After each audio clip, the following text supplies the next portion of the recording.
शालूम everyone, खुदा यीशु मसीह के अजीम जलाली कादर नाम में आप सबकी सलामती हो। अजीजों, आज शाम मैं मसीह का खादम एक नया पैगाम लेकर आपके दरमियान हाजिर हूँ। आज हम खुदा के कलाम में से सीखेंगे ईमान में जिंदगी गुजारना या ईमान से जिंदगी गुजारना।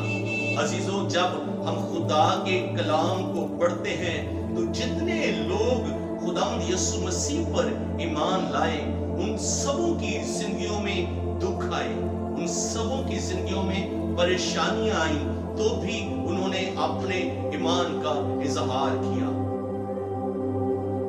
दुखों का, परेशानियों का, मुश्किलात का आपकी जिंदगी में आना यकीनी है। मैं ये नहीं कह सकता कि आप यीशु मसीह को अपना शख्सी निजात दहिंदा कबूल करें तो आपकी जिंदगी में कभी दुख नहीं आएगी, कभी परेशानियां नहीं आएंगी। अजीजों, मुश्किल हालात का जिंदगी में आना यकीनी है। आपके लिए ये जानना जरूरी है कि बेशक ये हकीकत है कि हमें लानत से रहाई मिल चुकी है और इब्लीस उसे वापस हमारी जिंदगियों पर नहीं ला सकता। फिर भी वो आपके सामने आजमाइश लाएगा, वो आपके सामने आजमाइश लाएगा, जैसे पौलुस रसूल आप बयान कर रहे हैं, जैसे पुराने अहदनामा में अय्यूब की जिंदगी में आजमाइश आई। सो इस ताल्लुक से हमने घबराना नहीं। जब हालात मुश्किल हो जाएं तो आपने हैरान नहीं होना। ऐसे वक्त आएंगे जब आपको मजबूती से ईमान पर खड़ा होना पड़ेगा।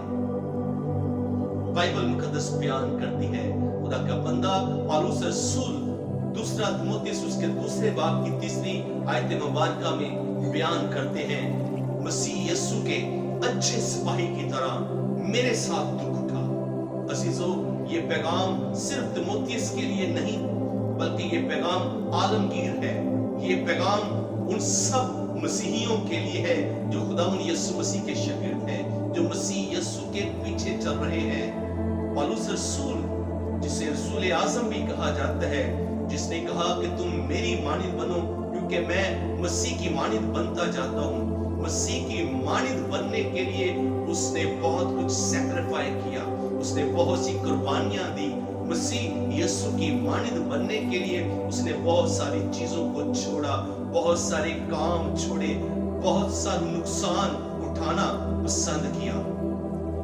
अजीजों, आज पौलुस रसूल तिमोथेयुस को कह रहा है, अपने शागिर्द को कह रहा है, मसीह यीशु के अच्छे सिपाही की तरह मेरे साथ दुख उठाओ, क्योंकि वो भी दुख उठा रहा है। पौलुस रसूल ऐसा उस्ताद नहीं है जो दुख उठाने के लिए आगे कह रहा है लेकिन खुद दुख नहीं उठा रहा। जब हालात मुश्किल हो जाए तो हैरान ना हो। ऐसे वक्त आएंगे जब आपको मजबूती से ईमान पर खड़ा होना पड़ेगा, जब आपको यह कहना पड़ेगा जो खुदा फरमाता है वो सच है, चाहे आप उसके बरक्स ही महसूस कर रहे हो।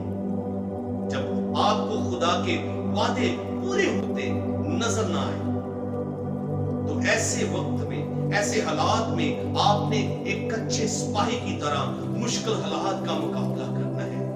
पौलुस और सिलास कैद खाना में है, बैंत लगे हुए हैं, दुख की हालत में है, लेकिन वो ईमान में सरगर्म है, ईमान से भरे हुए हैं और हम्द के गीत गा रहे हैं। अजीजों, आपने ऐसे ईमान का इजहार करना है।